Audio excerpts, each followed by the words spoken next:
काम हो गया। अपने खेमे में कुर्सी पर बैठे सिगरेट सलगाते हुए अभिषेक कपूर ने रमेश से पूछा। जी भाई, हो गया। हमने इनके कॉटेज में इतने सांप छोड़े हैं कि सुबह तक उनमें से कोई भी जिंदा नहीं बचेगा। बहुत अच्छे, इसने जोर से कहकहा लगाया। भाई, अभी ने सवालिया नजरों से देखा। वो, हाँ हाँ बोलो भाई, वो मेरा चिकन कढ़ाई खाने को बड़ा मन कर रहा था। अगर ठीक है, प्रकाश से जाकर कहो कि जितने मुर्गे हम लोग पकड़ कर लाए हैं इसमें से एक की कढ़ाई तैयार करे। शुक्रिया भाई। रमेश के जाते ही उसने फिर से शैतानी कहकहा लगाया और धुआं हुआ में बुलंद किया। शक्र है आरजू तुम्हें होश आया। आरजू के आंखें खोलते ही महक बोली। हया को क्या हवा है? हया को सांप ने काट लिया है।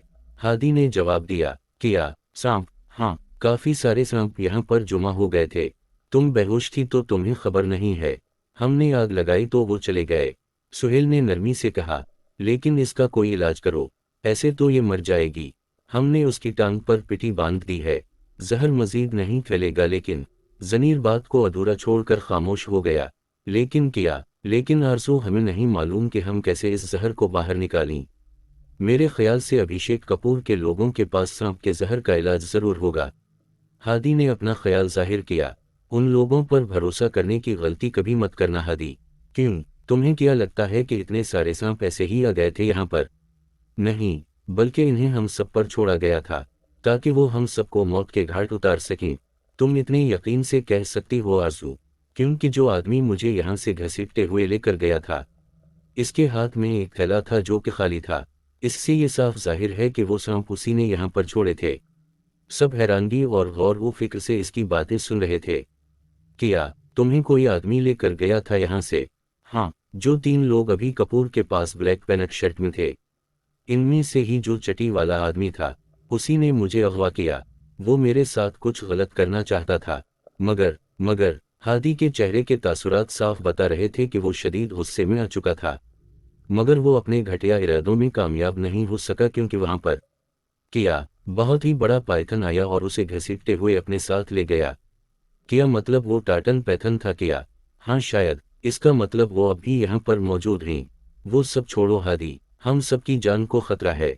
वो किसी भी लम्हे हम सबको यहाँ मारने आ सकता है। हमें यहाँ से निकलना चाहिए।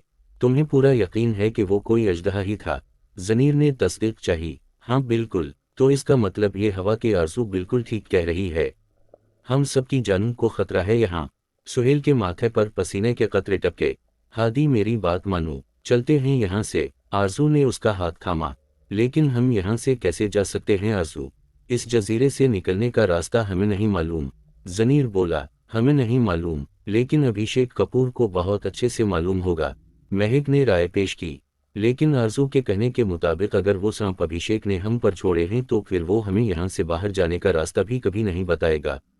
हादी ने संजीदगी से कहा। और सबसे पहले हमें हया को ठीक करना होगा, इसके बाद यहाँ से निकलने का रास्ता ढूंढते हैं। आरजू हया के नीले होते वजूद को देखकर बोली। हम सुबह का सूरज अपनी आबवाओ ताप से चमक रहा था जब हादी, आरजू और सुहेल हया की सेहतयाबी की दवा लेने अभिषेक कपूर के ठिकाने पर पहुंचने के लिए निकल खड़े हुए। काफी देर चलने के बाद सुहेल की एक चीज से ठोकर लगी और वो लड़खड़ा कर सांप सांप कहते हुए गिर पड़ा। पीछे खड़े आरजू और हादी ने चौंक कर उसे देखा। ये कोई सांप नहीं है, बल्कि ये तो किसी की लाश है। हादी ने गौर से देखकर कहा। क्या लाश? आरजू ठिठक कर आगे बढ़ी। ये तो वही आदमी है। कौन सा? सुहेल ने हादी से पूछा, जिसके बारे में आरजू हमें बता रही थी। चटी वाला। अच्छा ही हुआ मर गया। आरजू हिकारत से देखते हुए कहने लगी। हाँ, इसका पूरा जिस्म गल चुका है। इसने शायद उसे भी निगल कर बाहर निकाल दिया। शायद, हो सकता है। सुहेल बोला। अब हमें इसकी लाश को उसके वारिसों तक पहुंचाना होगा। हादी, इस इंसान ने मेरे साथ इतना गलत किया है और तुम्हें इसकी लाश की परवाह है? नहीं आरजू, लेकिन इंसानियत भी कोई चीज होती है। वो अपने किए की सजा भुगत चुका है। मुझे कुछ नहीं पता। मुझे उस वक्त शदीद नफरत महसूस हो रही है उस घटिया इंसान से। लेकिन इंसानियत का तकाजा यही है आरजू कि इसकी लाश को हमें अभी तक पहुंचाना होगा। अच्छा ठीक है। हाँ सुहेल, इसको उठाने में मेरी मदद करो। ओके। दोनों इसे उठाकर अभिषेक कपूर के ठिकाने पर ले आए। मेरा भाई, तुम लोगों ने मार दिया मेरे भाई को। राशि चीखी। हमने नहीं मारा उसे। हादी ने जवाब दिया। तो फिर ये कैसे मरा? अभी गजब कर बोला। हम तुम्हारी तरह बेहिस नहीं हैं अभिषेक। एक तो तुम हमारे ठिकाने पर सांप छुड़वाते हो ताकि हम सब मौत के घाट उतर सकें, और फिर अपने मरे हुए बंदे का इल्ज़ाम भी हम पर लगा देते हो। हमने कब सांप छोड़े? वो मासूम बनने की एक्टिंग करने लगा। मैंने खुद अपनी आंखों से देखा था। तुम लोगों ने जानबूझकर हमारे पास सांप छोड़े। आरजू गोया हुई। ओहो, तो ये हसीना भी साथ आई है। वो धीरे धीरे चलता हुआ इसके पास आ खड़ा हुआ। अपनी बकवास बंद करो अभिषेक। हादी गरजा। अच्छा ठीक है, कर ली बंद। लेकिन ये बताओ कि हमारे आदमी को किसने मारा? इस अजदहे ने। सुहेल बोला। कौन सा अजदहा? Tartan Python. ओह, तो तुम लोगों ने उसे देख लिया? जी, आरजू ने कहा। फिर तो बहुत अच्छी खबर सुनाई है तुम लोगों ने। अगर हम उसे पकड़ लें तो हमें अरबों रुपए मिल सकते हैं। रातों रात अमीर हो जाएंगे हम सब। तुम इसे नहीं पकड़ सकते। वो बहुत बड़ा और खतरनाक होता है। हादी ने खबरदार किया। इसकी परवाह तुम सब मत करो। खैर, हमारी एक दोस्त को सांप ने डस लिया है और हम इसकी दवा लेने यहाँ आए हैं। आरजू ने अपना आने का मकसद सामने रखा। हमारे पास कोई दवाई नहीं है ऐसी। तुम झूठ बोल रहे हो। तुम लोग सांप पकड़ते हो तो तुम लोगों के पास यकीनन उसके जहर का कोई तोड़ होगा। हादी गुस्से से बोला। होगा भी तो तुम्हें नहीं देंगे। देखो, एक मासूम इंसान जिंदगी और मौत की जंग लड़ रहा है। तुम लोगों को अगर किसी चीज का बदला लेना है तो मुझसे लो। इसमें इस मासूम का कोई कसूर नहीं। पहले हम दुश्मन के हथियारों को छीनेंगे तो दुश्मन तक पहुंचेंगे ना। तुम्हारा दुश्मन तुम्हारे सामने खड़ा है। जो करना है करो, लेकिन हमें दवा चाहिए। अरे ऐसे कैसे? दवा लेनी है तो फिर इसकी कीमत भी तो चुकानी होगी ना। बोलो, क्या चाहिए तुम्हें? अभिषेक कपूर हवस भरी निगाहों से आरजू को देखता हुआ इसके करीब आकर बोला। ये खूबसूरत हसीन लड़की, बस ये चाहिए। इसके बदले चाहे सब कुछ ले जाओ। बदतमीज। आरजू ने एक जोरदार थप्पड़ का तोहफा इसके चेहरे पर रसीद किया। तेरी इतनी हिम्मत कि तूने भाई को? रमेश जैसे ही वार करने के लिए आगे बढ़ा तो हादी ने उसका बाजू पकड़कर धीरे धीरे नीचे किया और मुक्के का गुलदस्ता पूरे जोश से इसकी नाक पर दे मारा, जिससे वो फौरन बेहोश होकर गिर पड़ा। अरे वाह, तुमने तो एक झटके में रमेश की बैंड बजा दी। लेकिन तुम्हें पता है कि मैंने खुद इस लड़की पर हाथ क्यों नहीं उठाया? क्योंकि खूबसूरत लड़कियां मारने के लिए नहीं, सिर्फ प्यार करने के लिए होती हैं। अभी ने जैसे ही इसकी जुल्फों को कान के पीछे करते हुए कहा तो आरजू ने झटके से उसका हाथ पीछे किया। और तुझे पता है कि मैं इतनी देर से तेरी ये बकवास क्यों सुन रहा हूँ? क्योंकि इस वक्त ना चाहते हुए भी मुझे तुम्हारी मदद की जरूरत है। अगर मेरी मजबूरी ना होती तो आज तुम्हें मेरे हाथों से कोई नहीं बचा सकता था। हादी ने खुलेआम धमकी दी। हा हा हा हा हा हा, तुम्हें इस तरह बेबस देखकर मुझे बहुत मजा आ रहा है। लेकिन मेरा यकीन करो, तुम्हारी दोस्त को काले नाग ने डसा है। ज्यादा देर तक जिंदा नहीं बचेगी वो। इसे जल्द अज जल्द दवा की जरूरत है। वो आरजू के सामने से हटकर हादी के सामने हवा।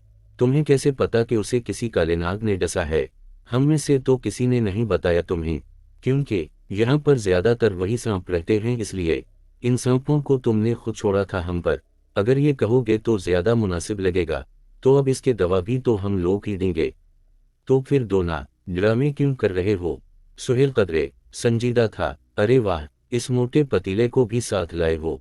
ओए पतीला मत बोल मुझे, नहीं तो क्या? नहीं तो हादी भाई बहुत मारेगा।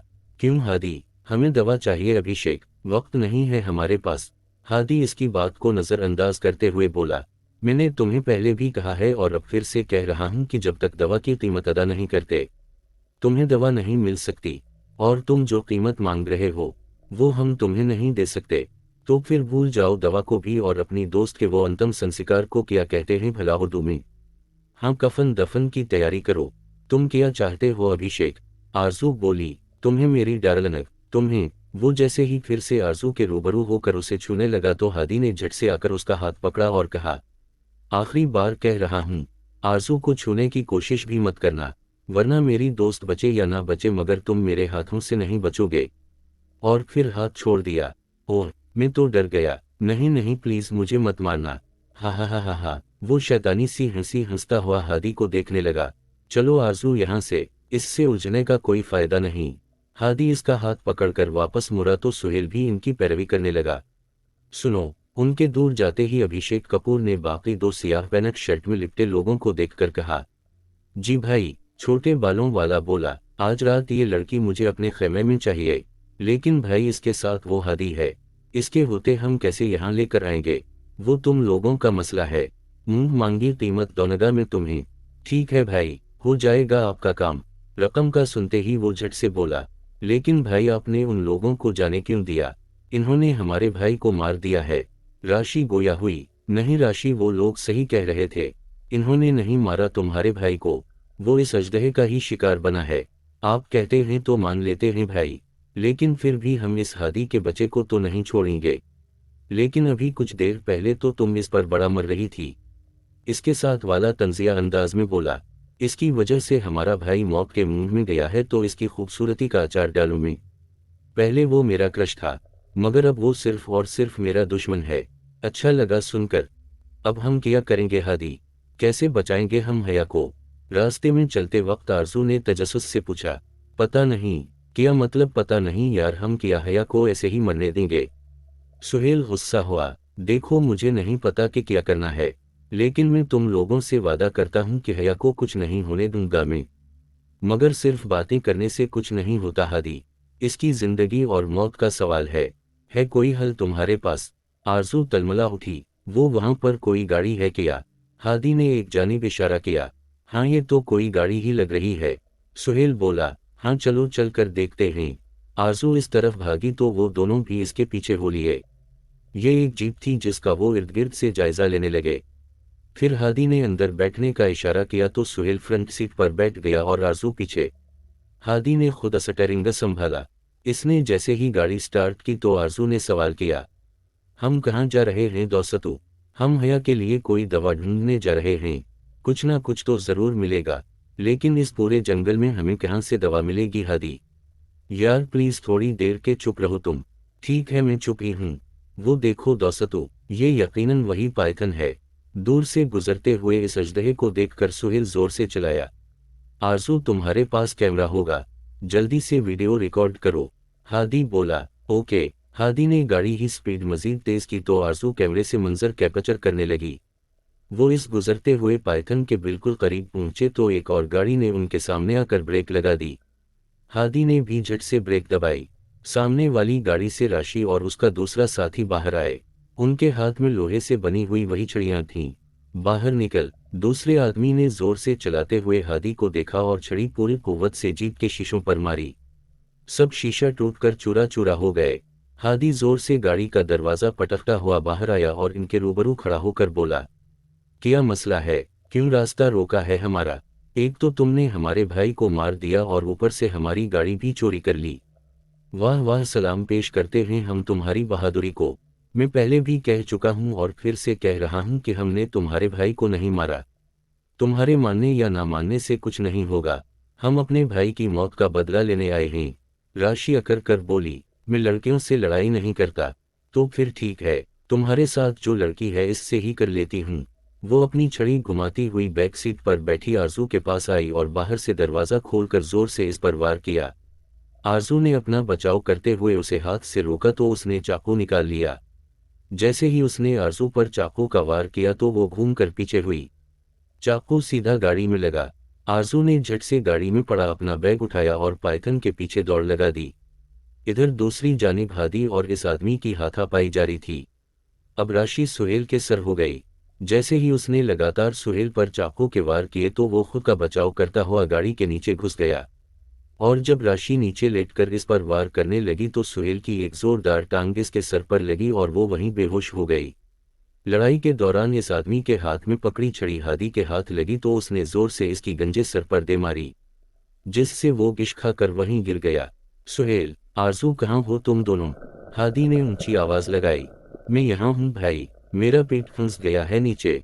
गाड़ी के नीचे से उसने जवाब दिया। ठीक है बाहर आजा। हादी ने जमीन पर लेटकर हाथ आगे बढ़ाया तो वो इसका हाथ थामता हुआ घसीट कर बाहर निकल आया। आरजू कहाँ है? पता नहीं यार, मैंने इसे अजदहे के पीछे भागते हुए देखा था। क्या? चलो जल्दी बैठो गाड़ी में। उनकी नई गाड़ी में घुसकर हादी ने स्पीड पकड़ ली। ये तारीकी में डूबा हुआ बहुत ही खतरनाक गार था जिसमें वो अजदहे की पैरवी करते हुए घुस आई थी। उसने अपने मोबाइल की टार्चा ऑन की और धीरे धीरे अंदर की जानिब कदम बढ़ाने लगी। थोड़ा आगे जाकर इसकी नज़र जरा नीचे गहराई में पड़े 3 अंडों पर पड़ी, जो साख्त के लिहाज से काफी बड़े लग रहे थे। वो समझ गई कि ये उसी पाइथन के अंडे हैं। उसने इर्द गिर्द का जायजा लेते हुए अपने बैग में पड़ी रस्सी निकाली और अपने पास पड़े एक पत्थर में अटका दी। फिर इसके जरिए लटकती हुई नीचे आई और एक अंडा उठाकर अपने बैग में डाला। घबराते हुए उसने जैसे ही वापस ऊपर जाने के लिए रस्सी को पकड़ा तो किसी ने इसके पांव को जोर से नीचे खींचा। जब उसने गर्दन घुमाकर नीचे देखा तो यह एक आदमी था जो खून में लथपथ था और उसे मदद के लिए पुकार रहा था। वो इसका हाथ थामने के लिए जब नीचे झपकी तो घसीटते हुए इस आदमी की टांग बाकी के 2 अंडों पर लगी और वो टूट गए। अंडों के टूटते ही एक खतरनाक आवाज गार में गूंजी। वो समझ चुकी थी कि अब पाइथन उसे जिंदा नहीं छोड़ेगा। इसने वापस गर्दन मोड़कर ऊपर चढ़ना चाहा मगर वो आदमी मुसलसल इसकी टांग को जोर से नीचे खींच रहा था। इसने पूरी कुव्वत से इस आदमी के चेहरे पर टांग रसीद की और तेजी से ऊपर चढ़ने लगी। इतने में टाइटन पाइथन वहां पहुंच चुका था। इसने इस आदमी के गर्द घेरा डाला और इतनी जोर से दबाया कि इसकी हड्डियां आपस में मिल गईं। चढ़ाई के आखिरी किनारे पर जाकर आरजू की रस्सी टूट गई, मगर खुशकिस्मती से इसके हाथ चढ़ाई के ऊपर टकने में कामयाब हो गए। वो खुद का वजन संभालती हुई ऊपर चढ़ी और तेजी से बाहर की जानिब दौड़ लगा दी। यार आरजू कहाँ जा सकती है, कहीं वो पाइथन उसे कोई नुकसान ना पहुंचा दे। गाड़ी चलाते हुए हादी इधर इधर नजर घुमाकर उसे तलाश कर रहा था। अचानक एक जानिब दूर से उसे आरजू भागती हुई नजर आई तो उसने फौरन गाड़ी इसके सामने जाकर खड़ी कर दी। भागो, जल्दी भागो आरजू, वो तुम्हारे पीछे है, हादी ने जोर से आवाजें लगाएं। जैसे ही वो गाड़ी के करीब पहुंची तो सुहेल ने झट से पिछला दरवाजा खोल दिया। इसने तेजी से गाड़ी में बैग फेंका और खुद बैठकर दरवाजा बंद किया। हादी ने गाड़ी फुल स्पीड में चला दी। ये हमारे पीछे क्यों आ रहा है आरजू, तुम क्या लेकर आई हो ऐसा? हादी ने असटरंग घमाते हुए पूछा। मम मैं तो कुछ भी नहीं लाई, ये बस ऐसे ही मेरे पीछे लग गया। नहीं नहीं, कुछ तो है तुम्हारे पास ऐसा जो वो हमारे पीछे आ रहा है। नहीं हादी, उसके हाथ में कुछ नहीं है। सुहेल ने हिमायत की। ये जो बैग लाई है जल्दी से चेक करो इसमें क्या है। नहीं, मेरे बैग को हाथ भी मत लगाना, वो जोर से चीखी। सुहेल चेक करो। सुहेल ने पूरी कुव्वत से इसके हाथ से बैग खींचा और जब बोलकर चौंकते हुए बोला, इसमें तो अंडा है, शायद ये पाइथन का उठा लाई है। विट, तुम्हारा दिमाग तो सीट है, तुमने क्यों किया ऐसा? क्यों हम सबको मरवाने का इरादा है तुम्हारा? वो गरजा। तुम शायद भूल रहे हो हादी, हमें इसके बदले बहुत बड़ी कीमत मिल सकती है अगर हम ये साबित करने में कामयाब रहे कि अभी भी टाइटन पाइथन इस दुनिया में मौजूद है। आरजू ने अपनी सफाई पेश करने की कोशिश की। मैं सोच भी नहीं सकता था कि तुम भी उन लोगों की तरह लालची हो जाओगी। मैं लालची नहीं हूँ, मैं बस शोहरत कमाना चाहती हूँ। तुमने इस थोड़ी सी शोहरत के बदले में खुद की और हम सबकी जान को मुसीबत में डाल दिया है। आरजू ने शीशे से पीछे झांका तो उसे कहीं भी अजदहा नजर न आया। इसने वापस गर्दन मोड़ी और हादी से मुखातिब हुई। बस गाड़ी रोक दो अब, वो जा चुका है। हादी ने साइड शीशे से पीछे देखा और ब्रेक लगा दी। आरजू ने सुहेल के हाथों से अपना बैग वापस खींचा और बाहर निकलने के लिए दरवाजा खोला तो हादी फ्रंट शीशे में देखकर इससे बोला, अब कहाँ जा रही हो? तुम्हारा मसला नहीं है, जहाँ भी जाऊं। बाहर निकलकर दरवाजा बंद करती हुई वो थोड़ा आगे बढ़ी तो हादी भी इश्तियाल के आलम में पीछे आया और उसका बाजू पकड़कर वापस खींचा। मैंने पूछा कहाँ जा रही हो? तुम कौन होते हो मुझसे ये पूछने वाले? क्या हो गया है तुम्हें आरजू? तुम्हारा दिमाग ठीक है या नहीं? पहले तुम किसी को बना बताए या अंडा उठा लाई, हम सबकी जान को खतरे में डाला और अब खुद इसको अकेले ले जा रही हो। तुम्हें क्या लगता है तुम इस पाइथन के हाथों से बच जाओगी?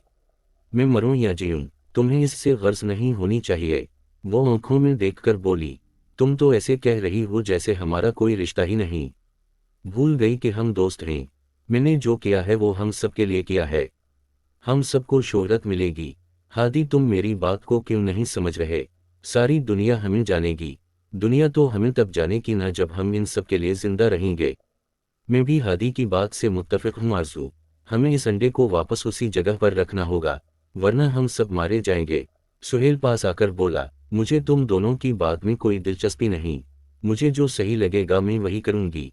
शुक्रिया। अपनी बात मुकम्मल करके वो वापस पलटी तो हादी ने गुस्से से फिर से उसका बाजू पकड़ा और अपने रूबरू करके रोब से बोला, तुम्हें जो करना है करो, लेकिन तुम्हारी वजह से मैं अपने बाकी दोस्तों की जान को खतरे में नहीं डाल सकता।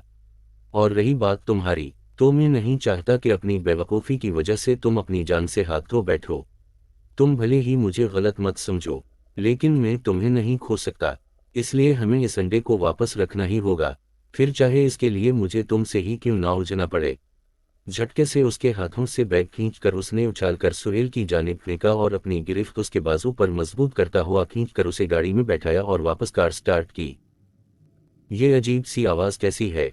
ज़नीर धीमी आवाज़ में महक से गोया हुआ। पता नहीं, मुझे तो खुद कुछ समझ नहीं आ रही। अचानक कॉटेज का दरवाज़ा एक ज़ोरदार धमाके से टूटा और वो अजदहा पूरी तेज़ी से अंदर दाखिल हुआ। ज़नीरा और महक चीखें मारते हुए खिड़की से छलांग लगाकर बाहर भागे। भागते वक्त दोनों ने बाहर से वापस अंदर खिड़की की जानिब झांका तो वो ज़मीन पर पड़े हया के जिस्म को निगल रहा था। हया, दोनों चला उठे, मगर हया को खाने के बाद वो फौरन वहां से चला गया। दोनों ने वापस अंदर छलांग लगाई मगर वहां पर हर तरफ सिर्फ खून ही खून था। महक धाड़े मारकर रोने लगी और ज़नीर की आंखों में भी आंसू आ गए। उसी वक्त हादी आरजू को बाजू से घसीटता हुआ अंदर दाखिल हुआ। सुहेल भी उनके पीछे था। दोनों को इस तरह रोता देखकर तीनों ने फर्श पर नजर दौड़ाई तो वो खून से आलूद था। हादी ने आरजू का बाजू छोड़ा और ज़नीर का गिरेबान पकड़कर बोला, हया कहाँ है? वो खामोशी से इसके जवाब का इंतजार कर रहे थे, मगर वो बिल्कुल चुप था। मैंने कुछ पूछा है ज़नीर? हया कहाँ है? इसने झंझोड़ते हुए इश्तियाल अनगीजी से पूछा। हादी वो। महक बात को अधूरा छोड़कर खामोश हो गई। क्या वो? कहाँ है वो? अब वो इसका गिरेबान छोड़कर कर महक के सामने हवा। वो क्या वो लगा रखी है? कुछ पूछा है मैंने? जवाब दो। वो गजब कर बोला। इसे पाइथन ने खा लिया। ज़नीर ने झट से कहा और फिर मुंह नीचे कर लिया। आरजू और सुहेल की आंख से भी आंसू टपक पड़े। क्या बकवास कर रहा है? तुम्हारे हवाले करके गया था ना मैं उसे। तुम्हारी जिम्मेदारी थी, ऐसे कैसे खा लिया? वो फिर से ज़नीर के रूबरू हवा। वो अचानक से आ गया था। मैं और महक डर कर बाहर भागे और उसने फर्श पर पड़ी हया को निगल लिया। वो अटकते हुए बोला तो हादी ने खींचकर एक तमांचा इसकी गाल पर दे मारा। तो इस कदर खुद गर्ज है कि अपनी जान बचाने के लिए फौरन भाग खड़ा हुआ और अपनी दोस्त को भूल गया। क्या तुझे सिर्फ अपनी परवाह थी? तू बच जाए बस, बाकी जो साला मरता है मरे। तुझे किया गर्ज? वो तलमला उठा। अच्छा हादी रेलकस हो जाओ, इसमें इसका कोई कसूर नहीं है। हर इंसान पहले अपना बचाव करता है, ये फितरता है। आरजू उसका बाजू पकड़कर सामने हुई। अच्छा तो ये फितरता है। अगर हया की जगह पर तुम होती और तुम्हें हम इस तरह से मरने के लिए छोड़ देते, तुम किसी जानवर का शिकार हो जाती और फिर हम कहते यार ये तो फितरता है। इसका लहजा इसकी आंखों में उठते हुए तूफान को मजीद भड़का रहा था। मेरा कहने का वो मतलब नहीं है हादी। तुम्हें पता है कि इसने ये सब कुछ जानबूझकर नहीं किया। आखिर वो इसकी भी तो दोस्त थी ना। ठीक है, अभी भी मैं ही गलत हूँ। इधर हमारी एक दोस्त की जान चली गई है और तुम सब लोगों को फिर भी मैं ही गलत लग रहा। देखो मैं ये नहीं कह रही कि तुमने गलत कहा है कुछ। मैं बस इतना कह रही हूं कि ज़नीर को कोसने का कोई फायदा नहीं है। इसने जानबूझकर हया को इस अजदहे के मुंह में नहीं डाला। इसे खुद बहुत अफसोस है। जरा देखो तो सही इसकी आंखों में आंसू। तुम्हें क्या लगता है कि वो सिर्फ तुम्हारी दोस्त थी? वो हम सबकी दोस्ती थी। हम सबको अफसोस है उसकी मौत का, लेकिन हम इंसान कुछ नहीं कर सकते। ये सब खुदा के फैसले हैं। हम इंसान बेबस हैं इसके आगे। ओके, तुम सब सही और मैं गलत। अब उससे पहले कि हम सब में से फिर से कोई इसका शिकार बने, हमें इस अंडे को वापस इसकी जगह पर रख कर आना होगा, वरना वो हम सब में से किसी को नहीं छोड़ेगा। और मैं मजीद अपने किसी दोस्त को नहीं खोना चाहता। इसलिए मैं और सुहेल वापस वहां जाएंगे और अपना काम मुकम्मल करने के बाद हम सब यहाँ से निकलने का सोचेंगे। लेकिन तब तक तुम में से कोई भी इस कॉटेज से बाहर नहीं आएगा। आरजू तुम भी हमारे साथ चलोगी, क्योंकि हमें नहीं मालूम कि तुमने ये अंडा कहाँ से उठाया है। लेकिन यार तुम लोग सांप की बल में जाकर अपनी जान को क्यों मुसीबत में डाल रहे हो? तुम्हें क्या लगता है तुम सब इसको वापस रखने जाओगे तो वो तुम्हें ऐसे ही आने देगा? जान से मार देगा वो तुम सबको। ज़नीर बोला, मुझे कुछ नहीं पता। मुझे सिर्फ इतना पता है कि मुझे मजीद अपनी किसी दोस्त को नहीं खोना, फिर चाहे इसके लिए मुझे अपनी जान को दांव पर क्यों ना लगाना पड़े। हम भी साथ जाएंगे, सब एक साथ रहेंगे तो महफूज रहेंगे। महक ने अपना अंदाज़ा लगाया। नहीं, वहाँ ज़्यादा खतरा है। ठीक है हादी, जैसी तुम्हारी मर्जी, हम सब तुम्हारे साथ हैं, महक ने शाइस्तगी से कहा। ज़नीर इसका ख्याल रखना अब। ठीक है। ज़नीर और महक को वहीं छोड़कर वो अपनी मंजिल की जानिब बढ़ा। कहाँ से उठाया था तुमने ये अंडा? बैग हाथ में थामे चलते हुए हादी ने आरजू से पूछा। मैं नहीं बताऊंगी, वो नजरें फेर कर बोली। क्या कहा तुमने? तुम नहीं बताओगी? अरे पहले ही हम अपनी एक दोस्त को खो चुके हैं। क्या तुम्हें जरा सा भी अफसोस है उसकी मौत का? क्योंकि मुझे नहीं लगता कि तुम्हें इसकी मौत से कोई फर्क पड़ा है। अगर पड़ा होता तो तुम उस वक्त ये सब नहीं कह रही होती। मुझे बताओ, आखिर तुम चाहती क्या हो? क्या तुम ये चाहती हो कि हम सब मर जाएं? इसकी आंखों में तमानियत साफ नजर आ रही थी। देखो, मैं सिर्फ वो भी फकत इतना ही बोल पाई थी कि किसी ने पूरी कुव्वत से उन तीनों के सर पर डंडे दे मारे, जिससे वो फौरन बेहोश हो गए। जब हादी और सुहेल की आंख खुली तो वो दोनों किसी कंटेनर में मौजूद थे और इन्हें खड़ा करके दोनों हाथ ऊपर की जानिब एक सिरे से बांधे गए थे। क्या करना है? मारना है तो मारो। सामने खड़े छोटे बालों वाले सियाह रंग की पैनट शर्ट में मलबूस दरिंदा सिफत इंसान से हादी चीख कर बोला तो उसने अपनी मुट्ठी भैंच कर जोर से एक मुक्का इसके पीठ में दे मारा। अभी हमारा हुआ नहीं है, तुम्हें थोड़ी देर में बहुत मजा आएगा। अभिषेक कपूर सिगरेट सगाकर इसके पास आकर धुआं छोड़ते हुए बोला। उसी वक्त राशि आरजू को बालों से पकड़कर घसीटती हुई अंदर लाई और इसके भी दोनों हाथ पीछे की जानिब बंधे हुए थे। फिर आरजू को जमीन पर फेंक कर सुहेल के पास आकर गोया हुई। तुम्हें लगा था कि मैं मर गई? हाँ। इसने करंट वाला राड सुहेल के पीठ के साथ लगाया और जोर से करंट के झटके दिए। हादी चीख उठा। फिक्र मत करो, ये तो अभी ट्रेलर था, अभिषेक कपूर ने हंसकर कहा और फिर राशि और उसके साथी को इशारा किया तो वो दोनों दो बाल्टियां उठा लाए जो सांप के अंडे का माए और खून से भरी हुई थीं। क्या करना चाहते हो अब? हादी ने गुस्से से पूछा। तुम्हें अब भी समझ में नहीं आया हादी? तुम्हें चारा बनाया जा रहा है टार्टन पैथन को बुलाने के लिए। आरजू चीखी। पागल हो गए हो क्या तुमने इस राक्षस सांप की ताकत नहीं देखी? सुहेल रोते हुए बोला। देखो, अभी ये तुम गलत कर रहे हो, हादी ने कहा। खुदा के लिए हमें जाने दो, हमें छोड़ दो। सुहेल गड़गड़ा। उसी वक्त सांप की खौफनाक सरसराने की आवाज उनकी समातों से टकराई। भाई, ये मजाक नहीं हो रहा, वो सच में आ गया है। चलो जल्दी से छप जाते हैं। छोटे बालों वाला घबराया। तुम लोग जाओ, मैंने तो अभी पिक्चर देखनी है। फिर अभिषेक कपूर गुनगुनाता हुआ कंटेनर से बाहर गया और आरजू का बाजू पकड़कर उसे भी अपने साथ घसीटा। फिर जाते हुए वापस मुड़कर हादी को देखा और अपने हाथ में पकड़ी लोहे का बनी छड़ी उनकी तरफ खींच कर बोला। तुम्हारी एक मदद करता हूँ, ये पकड़ो और लड़ो इससे। फिर कहकहा लगाकर बाहर चला गया। राशा और उसके साथी ने खून से भरी बाल्टी उठाई और उन दोनों पर अनडील दी। फिर खुद बाहर जाकर अजदहे के आने का इंतजार करने लगे। अभिषेक कपूर अपने साथियों समेत सामने वाले खेमे में गया और आरजू को पकड़कर कुर्सी पर बैठाते हुए एक आदमी को इसकी निगरानी करने को कहा। खुद धीरे धीरे कदम बढ़ाता हुआ पर्दा उठाकर खेमे से बाहर कंटेनर की जानिब झांकने लगा। अजदहे के सरसराने की आवाज अब बढ़कर नजदीक आती जा रही थी। पहले तो हादी ने रस्सियां खोलने की खूब कोशिश की, मगर जब वो नाकाम रहा तो अपनी दाएं सिमत में खड़े सुहेल पर उछलकर अपनी टांगें चढ़ाएं और मुंह के जरिए अपने ऊपर हाथों में बंधी रस्सी खोलने लगा। मगर जैसे ही वो अपनी रस्सी खोलने के बाद सुहेल की रस्सी खोलने में कामयाब हुआ तो कंटेनर के दरवाजे पर खड़ा एक बहुत ही बड़ा अजदहा उनकी जानिब बढ़ रहा था। पाइथन ने आगे बढ़कर हादी पर वार किया तो वो दीवार पर टांग मारकर भागते हुए दूसरी जानिब पीछे पलटा और फिर घूमकर जैसे ही अजदे ने दोबारा इस पर वार किया तो उसने नीचे पड़ी लोहे की छड़ी उठाकर इसके मुंह में अटका दी। फिर जंप मारकर इसके ऊपर से हुआ में फलांगता हुआ सुहेल के पास पहुंचा। मगर जैसे ही वो बाहर की तरफ भागे तो किसी ने झट से दरवाजा बंद कर दिया। अब वो दोनों इस खौफनाक पाइथन के साथ अकेले कैद में थे। इधर दूसरी जानिब आरजू के पास निगरानी के लिए खड़ा हुआ आदमी जैसे ही बातें करने के लिए गया तो उसने अपने दोस्तों की तरफ देखकर अपनी पैनेट में पड़ा चाकू निकाला और अपने हाथों पर बंधी रस्सियां काटने लगी। जब वो रस्सी खोलने में कामयाब हो गई तो फिर इधर उधर का जायजा लेते हुए धीरे से खेमे से बाहर खसक गई। राशि और उसके साथी की नज़रों से बचती हुई वो जैसे ही कंटेनर के साथ लगी सीढ़ी से ऊपर चढ़ने लगी तो उन दोनों की नज़र आरजू पर पड़ी और वो उसे रोकने के लिए सीढ़ी की जानिब बढ़े, मगर वो तेज़ी से सीढ़ियां चढ़ती हुई कंटेनर के ऊपर पहुंची और जब वो चढ़ने लगे तो उसने सीढ़ी नीचे गिरा दी और खुद तेज़ी से भागकर कंटेनर पर पड़े डब्बे पूरा जोर लगाकर नीचे फेंकने लगी।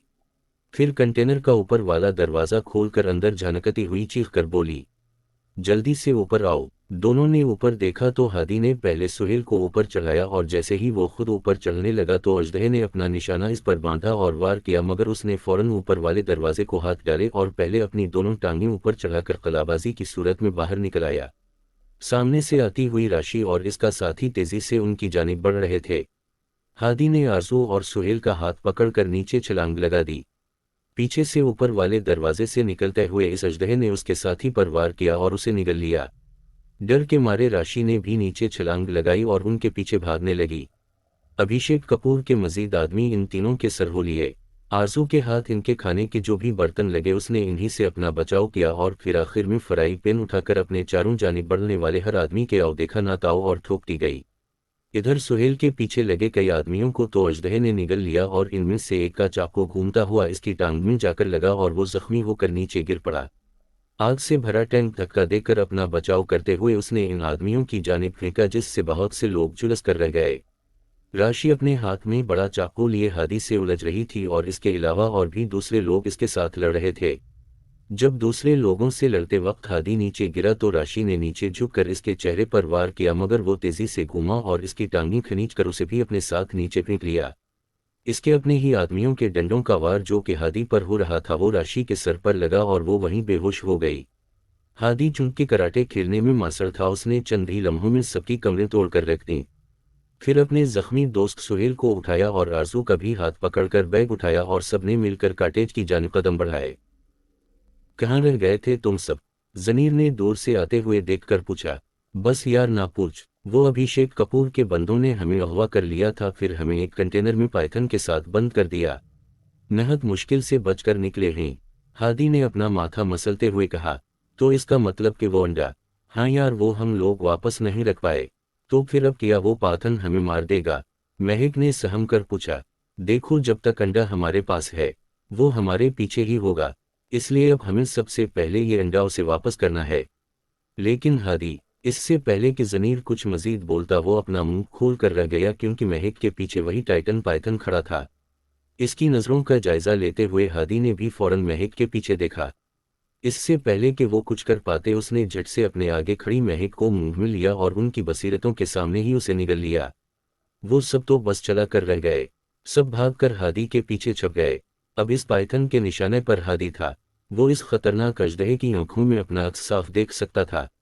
इसने जल्दी से जब खोली और बैग में पड़ा अंडा उठाकर पाइथन के सामने रख दिया और खुद पीछे हो गया। उसने एक नज़र अंडे पर डाली और फिर अचानक अभिषेक कपूर जो कि अपने ग्रुप का वाहिद बचने वाला जिंदा आदमी था इसके सामने हुआ और बोला, आ मुझसे लड़। तो मेरे सारे साथियों को खा गया, मेरे भाई को भी मार दिया, तुझे मैं नहीं छोड़ूंगा। इसने जैसे ही अजदहे पर गोली चलाई तो इस पर गोली का तो कोई असर न हुआ मगर एक झटका खाकर उसने अभिषेक को भी निगल लिया। अब आरजू, सुहेल और जनीर हादी के पीछे सहम कर खड़े थे क्योंकि इसका अगला बनने वाला निशाना वही थे। अजदहे ने करीब होकर हादी को देखा तो उसने अपनी आंखें मैच लीं और पेशानी से पसीने टपकने लगे। आरजू का दिल डर के मारे हलकत तक पहुंच रहा था और सुहेल का वजूद कांपने लगा। मगर खुशकिस्मती से वो अजदहा पीछे हुआ और मुंह में अपना अंडा उठाकर चला गया। तीनों की जान में जान आई। फिर लंबा सांस लेकर हादी इन तीनों से मुखातिब हुआ, चलो अब जल्दी से अपना सामान उठाओ और निकलते हैं यहाँ से। लेकिन यार मुझे बहुत भूख लगी है अब और पाँव भी जख्मी है। सुहेल पीठ पकड़कर बोला, देखो हम अपनी दो दोस्तों को खो चुके हैं, मैं मजीद किसी को नहीं खोना चाहता, इसलिए खाने पीने का सामान भी साथ ले लो और हम बहरी जहाज में जाकर सुकून से खाएंगे। मगर जनीर पहले इसके जख्म पर कुछ बांधो। हादी नरमी से बोला, हमारी आंखों के सामने ही वो हमारी दूसरी दोस्त को भी निगल गया और हम इतने बेबस हैं कि कुछ भी नहीं कर सके। हम तीन लड़कियों में से दो तो उसका निशाना बन गई और मैं आखिरी बची हूँ। काश मैं भी किसी का निशाना बन जाऊं, क्योंकि अब मैं अकेली किया करूंगी उनके बगैर। आरजू रोहान सी होने लगी और जनीर ने सुहेल की पिटी की। हम चाहकर भी कुछ नहीं कर सकते आरजू, यही जिंदगी है, अब उठो सामान पैक करो ताकि हम जाएं यहाँ से। हम वो अपने आंसू साफ करती हुई उठी और फिर कॉटेज में चली गई। रात का अंधेरा चारों तरफ फैलने लगा था जब वो जजीरे के आखिरी किनारे पर समंदर के पास आ खड़े हुए। तुम्हें कैसे पता था कि यहाँ पर बहरी जहाज होगा? आरजू ने हादी से पूछा। क्योंकि वो लोग बहरी जहाज पर ही आए थे और अब उनका बहरी जहाज हमारे काम आएगा। वाह गुड हादी, जनीर ने तारीफ की। चलो बैठो इसमें। लेकिन यार ये चलाएगा कौन? सुहेल ने हैरानगी से सवाल किया। मैं। हादी तुम? हाँ क्यों मैं नहीं चला सकता क्या? यार तुझे बहरी जहाज चलाना आता है क्या? जनीर कंफ्यूज होकर बोला। हम चलो अब ज्यादा देर मत करो, हम पहले ही काफी लेट हो चुके हैं, रात का अंधेरा फैल रहा है, चलो। हादी ने अपना बैग उठाया और जहाज में कदम रखा। इन तीनों ने भी इसकी पैरवी की और जहाज में दाखिल हुए। जब वो समंदर की गहराई में पहुंचे और हर तरफ से खुश्की नजर आना बंद हुई तो इन्होंने अपने बैग खोले और खाना निकाल कर खाने लगे। फिर जनीर जहाज के आखिरी किनारे पर खड़ा होकर समंदर में झांकने लगा। पानी का शोर और ठंडी हवा के झोंके उसे महक की याद दिला रहे थे, जो अब हमेशा के लिए फ़कत एक याद ही बनकर रह गई थी। अचानक समंदर में तूफान उठा और इनका छोटा सा जहाज हिचकोले खाने लगा। हादी समेत आरजू और सुहेल भी निकलकर बाहर आए और बढ़ते हुए तूफान को देखने लगे। अचानक एक तेज खौफनाक लहर उठी और उनके जहाज को अटलती हुई आगे निकल गई। आरजू को तैरना नहीं आता था, इसलिए उसे डूबता हुआ देखकर हादी तेजी से तीर कर इसके पास पहुंचा और इसका हाथ थामकर काफी दूर नजर आने वाले जजीरे की जानिब बढ़ने लगा। उनके पीछे तैरते हुए जनीर का अचानक किसी ने पांव खींचा तो वो चीखने लगा। हादी, सुहेल और आरजू ने फौरन पीछे मुड़कर देखा तो वो पानी में हाथ पांव मार रहा था और कोई मुसलसल उसे नीचे से अंदर खींच रहा था। हादी जैसे ही उसे बचाने के लिए आगे बढ़ा तो एक इंतहाई बड़ी और खतरनाक शार्क ने पानी से उछलकर जनीर को अपने जबड़ों में दबोच लिया। जनीर, सब चीखे मगर पानी में हर तरफ खून ही खून नजर आने लगा। जनीर को खाने के बाद अब वो मछली इन तीनों की जानिब बढ़ रही थी। हादी आरजू का बाजू पकड़ता हुआ तेजी से उसे जजीरे पर ले जा रहा था। जैसे ही वो मछली हादी और आरजू के करीब पहुंची तो सुहेल ने इन्हें धक्का दिया और खुद आगे हो गया। तुम लोग जाओ, हादी आरजू का ख्याल रखना, इसे कुछ मत होने देना, दर्द भरी आवाज में कहते हुए सुहेल ने खुद को शार्क के हवाले कर दिया। हादी उसे बचाने के लिए लपका मगर आरजू ने खींचकर उसे जजीरे पर चढ़ा लिया। उनके दोनों दोस्तों को अपना शिकार बनाकर